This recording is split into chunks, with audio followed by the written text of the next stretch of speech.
ગુજરાત સુરત શહેરના અઠવાલાઇન્સ પોલીસ સ્ટેશનમાં નોંધાયેલ ચીટિંગના ગુનામાં છેલ્લા 9 વર્ષથી વોન્ટેડ આરોપીને ગોવા ખાતેથી ઝડપી પાડતી સુરત શહેર crime branch police inspector Shri DCP police સ્ટેશનના રાહબરી હેઠળ જનરલ સ્કોડના પોલીસ સબ ઇન્સ્પેક્ટર શ્રી ટીમના માણસો સાથે શહેર વિસ્તારમાં નાસ્તા ફરતા આરોપીઓ પકડી પાડવા વર્કઆઉટમાં હતા. તે દરમિયાન જનરલ સ્કોડના પોલીસ માણસોને મળેલ આધારભૂત બાતમી હકીકત આધારે ગોવા બાગા બીચ ખાતેથી આરોપી જયદીપ કુમાર રાજેન્દ્ર પંડ્યાને પકડી પાડવામાં આવેલ છે.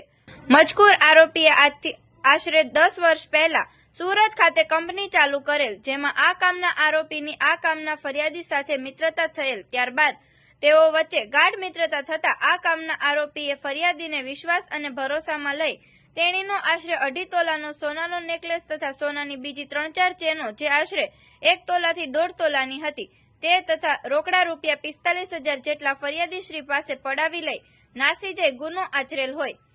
જે આરોપીને પકડી પાડી તેના વિરુદ્ધ કાયદેસરની કાર્યવાહી કરી આરોપીને કબજો અઠવાલાઇન્સ પોલીસ સ્ટેશન સુરત શહેરને સોંપવા તજવીજ કરેલ છે. આવા અવનવા સમાચાર જોવા માટે જોતા રહો P24 ન્યૂઝ ગુજરાત.